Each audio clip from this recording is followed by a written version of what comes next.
Existe um debate importante nessa questão da epidemia, da pandemia do coronavírus, sobre em que momento nós estamos da epidemia, quando é que ela termina, quando é que ela não termina.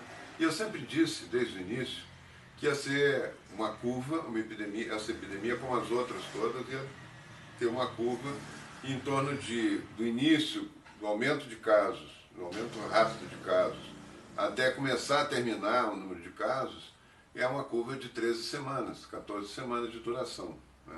Todas são assim. A do H1N1 foi assim, a da gripe espanhola foi assim, a da gripe asiática foi assim, a da gripe Hong Kong foi assim, né? E a gripe e a própria epidemia do coronavírus na China também é uma curva, né? Com 11 semanas, inclusive, de duração. Então é necessário que nós nos aprofundemos um pouco nisso, até para explicar para as pessoas o que está acontecendo agora, né? Final de junho, início de julho. O que nós dissemos é que essa curva começa na terceira semana de março, né? Começa a aumentar rapidamente o número de casos, e ela desenha, então, um trajeto, mais ou menos no meio dessas 13, 14 semanas, está o pico da curva. Ela sobe, o pico da curva é o momento em que para de crescer o número de casos novos por dia e depois cai. Isso, pelos dados que nós temos, dá para ver que ocorre no final de abril, início de maio, mostrado pelo número de internações por síndrome respiratória aguda grave, por coronavírus, por dia. Há um aumento de casos por dia de internação hospitalar e depois começa a diminuir os casos por dia de internação hospitalar. Mas eu não vou ficar também só dando uma explicação, fazendo uma análise aqui para vocês. Eu vou mostrar o que acontece na vida real quando essa curva começa a cair. Vejam esses vídeos. Veja o vídeo do começo da epidemia, por exemplo, no Ceará, nos dias, no pico da curva do Ceará. Olha, nós estamos em frente ao estádio de futebol Presidente Vargas, onde foi montado um hospital de campanha. Segundo a Secretaria Municipal de Saúde, nesse hospital de campanha existem 10 leitos de UTI prontos. Eles estão vagos ainda, mas essa situação pode mudar a qualquer momento, porque a demanda por leitos de UTI aqui no Ceará, ela aumenta a todo instante, especialmente em Fortaleza, que é a cidade que concentra quase 80% dos casos de Covid-19 aqui no estado. A rede municipal de saúde aqui na capital, ela tem hoje 60 leitos destinados a pacientes com a doença e a taxa de ocupação é de 81%. Já nos leitos da rede estadual aqui em Fortaleza, essa taxa de ocupação chega a quase 100%. Foram 3 horas e meia de espera numa UPA de Fortaleza. Dona Ocilanda, que é diabética, estava com tosse e um pouco de cansaço, desistiu. Voltou para casa sem ser atendida. Estou sentada em uma cadeira, gente tossindo por todo que é lado. É horrível. Nas UPAs e unidades básicas de saúde de Fortaleza, a busca pelos primeiros atendimentos aumenta a cada dia. O desafio do sistema de saúde é identificar os casos que podem evoluir para um agravamento da doença. Quando isso acontece, o paciente acaba precisando de um leito de UTI. O governo do Ceará tem anunciado a ampliação constante dos leitos públicos de terapia intensiva para pacientes com a Covid-19 na rede estadual. Mesmo assim, a taxa de ocupação desses leitos voltou a crescer. Este fim de semana chegou a 98% aqui em Fortaleza. E vejam o vídeo agora, como é que está a situação no Ceará, agora indo para o final de junho.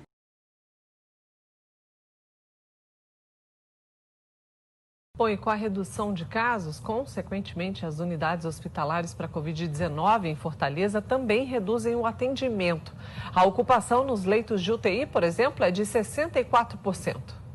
No centro de triagem do Hospital Geral de Fortaleza, a maior parte das cadeiras está vazia. Nos arredores da unidade, o que chama a atenção são os exames por drive-thru. Essas imagens em nada lembram a movimentação que o HGF tinha no pico da pandemia na capital. Diminuiu muito, viu? Diminuiu, aqui vivia cheio.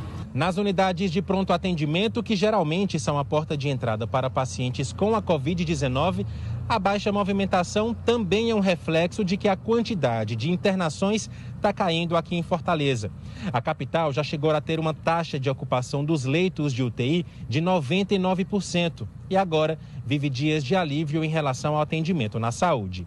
Vejam agora o vídeo do Rio de Janeiro, depois de São Paulo, o lugar com o maior número de casos, que chegou no limite, inclusive, da capacidade dos hospitais. Vejam esse vídeo da própria Rede Globo, relatando como caiu o número de casos, como diminuiu o número de pessoas contaminadas rapidamente quando a curva desce, a curva da epidemia desce. Olha, a procura por atendimento nas emergências, clínicas e postos caiu de forma significativa. O RJ1 vai mostrar agora como está a situação em 12 unidades. A gente está falando só de cidades do Rio, tá? Nas zonas sul e norte. Clínica da família Souza Marques, em Campinho. A maioria dos atendimentos aqui essa semana foi para vacinação.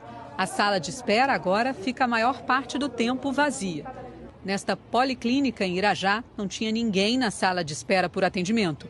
Os médicos dizem que o número de pacientes com suspeita de Covid-19 diminuiu muito desde semana passada. Na UPA de Irajá, o movimento também é pequeno agora. Na clínica da família do mesmo bairro, a procura também é por vacinação. Segundo a médica, poucos pacientes aparecem com sintomas respiratórios.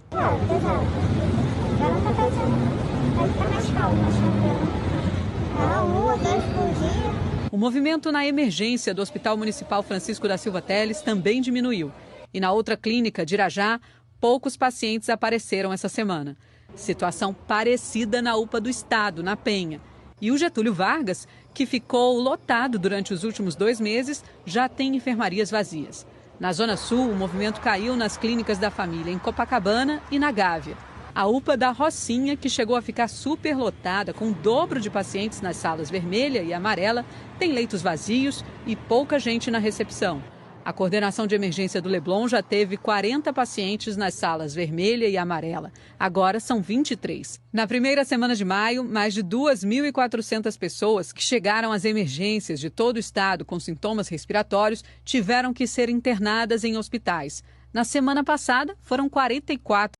Isso está acontecendo também em Manaus, né, esvaziando os hospitais, esvaziando os leitos, desativando inclusive hospitais de campanha. Está acontecendo em Belém, diminuindo o número de casos rapidamente. Está acontecendo em São Luís do Maranhão, diminuindo o número de casos rapidamente. Acontecendo em Pernambuco. Em Pernambuco, inclusive, dá para ver o reflexo disso no momento seguinte, na curva de óbitos, né, pessoas que infelizmente vieram a falecer. Então dá para ter, porque Pernambuco é um estado que coloca o óbito no dia em que aconteceu. Não é como se faz agora, que junta todas as notificações atrasadas e joga só num dia, parece que está lá explodindo a epidemia. Não, Pernambuco coloca no dia certo. No norte, nordeste, Rio e São Paulo, temos já uma visão clara da queda da curva, da epidemia diminuindo rapidamente. Isso pode levar até mais uma semana, 2 e tal, mas está acontecendo. Esses óbitos estão absolutamente sendo controlados, monitorados diariamente. Nós temos uma curva que aponta para um decréscimo no número de óbitos. Porém, ainda existe um brote epidêmico localizado na região sul, em função do inverno. Circulou muito pouco vírus na região sul, né, todo esse tempo. Houve uma circulação pequena de vírus. Houve uma circulação pequena de vírus na região centro-oeste também, e que agora, com o frio, tem aumentado. Né, tem aumentado o número de casos. Não vai ser uma epidemia, um número, como foi em São Paulo, no Rio, no Nordeste e no Norte do país, mas vai ter um aumento de casos temporário e depois vai refluir também. Nem toda a população é suscetível ao vírus. Tem estudos mostrando de forma muito interessante, cruzando informações do contágio que ocorreu na Europa, nos países que fecharam mais, nos países que não fecharam, fazendo uma avaliação disso, um estudo estatístico bem aprofundado, dá para ver que mais da metade da população tem imunidade natural, não pega esse vírus. E a outra parte da população que pega o vírus, quando chega a 50% de uma determinada localidade, que tem a epidemia, que tem o surto epidêmico, ela para de crescer, que a massa de pessoas que tem anticorpos, que tem defesa natural, impede o vírus de progredir contaminando, e começa a cair e termina a epidemia. Vão ter casos ainda residuais por algum tempo, vão ter óbitos, né, porque as pessoas que infelizmente morrem, elas têm uma contaminação 28 dias em média do dia que ela vem a falecer, né, porque a contaminação dela foi antes. Então, mesmo quando terminar todos os casos de epidemia, ainda podem ter pessoas que virão a falecer em função de pessoas que já estavam hospitalizadas, né, em função do vírus. O tempo todo se assustou muito a população, sem se explicar nada para a população. Esse é o objetivo do que eu tenho dito, né? Eu tenho falado para vocês, para colocar a informação que precisa e não para botar o medo em vocês, né?